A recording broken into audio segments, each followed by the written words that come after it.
इमरान खान के ऊपर 102 केसेस हैं और इन 202 केसेस में उनको जो फ़र्क ज़राए से ऑफ़र आती है कि अगर आप हमारा कहना मान लें तो आपके सारे 202 केसेस एक दिन में ख़त्म हो जाएंगे।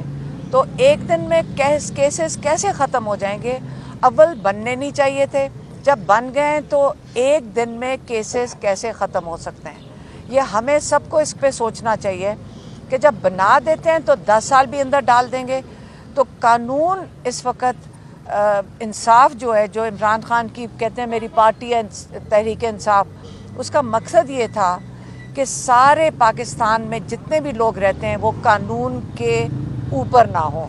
और जब तक हम कानून के अंदर लोगों को नहीं आएंगे, सबके लिए एक इंसाफ का निज़ाम नहीं होगा, कहते पाकिस्तान के आगे तरक्की करना नामुमकिन है। ये एक उनका पैगाम था। और दूसरा, उन्होंने आज ये भी कहा कि मेरी पूरी कोशिश है, और उन्होंने जो उनके साथ जो लॉयर्स इनकी लिस्ट साथ लेकर गए, वो बारी बारी उनको यही कह रहे थे कि मेरे कारकुन जो कारकुन हैं उनको सीटें देनी चाहिए।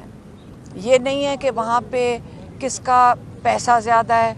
उन्होंने ये भी मैंने सुना उनको कहते हुए, हमें नहीं कह रहे थे, लॉयर्स को कह रहे थे, मैं आपको सिर्फ बता रही हूँ।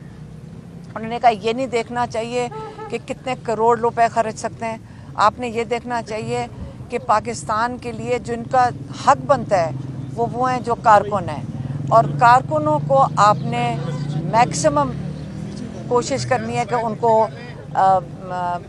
ये टिकट्स अवार्ड करने चाहिए। ये उन्होंने कहा था। आपने सवाल ज़रूर पूछना होगा, ये इन्होंने ज़रूर पूछना है। हाँ, ये बताइएगा कि आपने कुछ दिन पहले कहा था कि जो साइबर केस है उससे मतलब बरतानिया और अमेरिका में भी केस फाइल किए जा रहे हैं, तो उस हवाले से कोई पेशरफ्त है क्या? कहीं पे केस फाइल हुआ है या वो मौखर हो गया?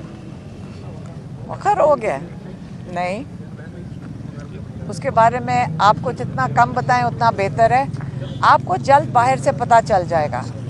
एक दो केसेस ऐसे भी फाइल हुए हैं, ज़रूरी नहीं कि हमने डायरेक्टली किए हों, जिसके अंदर वो डिमांड कर रहे हैं कि ये जो हम जिनसे जो हम कर रहे हैं ये वो वाले नहीं है। लेकिन अब इस वक्त डिमांड जा रही है काफ़ी पाकिस्तानियों की तरफ से कि जिनके रिश्तेदारों को यहाँ पे जिन पे तशद्दुद किया गया, जिनकी बिजनेसेस ख़त्म की गई हैं, वो कह रहे हैं कि वो लोग जो इस तशद्दुद में मुलव्वस हैं, जिन्होंने ये करवाया है, उनके वीज़े कैंसिल किए जाएं, क्योंकि वो यहाँ से, और उनके जिनकी जायदादें बाहर हैं उनको भी ज़ब्त किया जाए।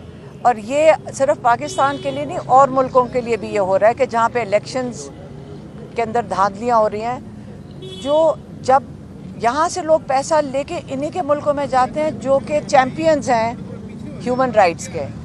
अगर उन्हीं मुल्कों में हमारा पैसा जाना है और उन लोगों का जो पाकिस्तान का पैसा है जो बाहर जा रहा है, तो कई लोग हैं इस वक्त जो केसेस फाइल कर रहे हैं कि जो इस जुल्म के ज़िम्मेदार हैं, उनके वीज़े भी कैंसिल किए जाएं, उनकी जायदादें भी ज़ब्त की जाएं।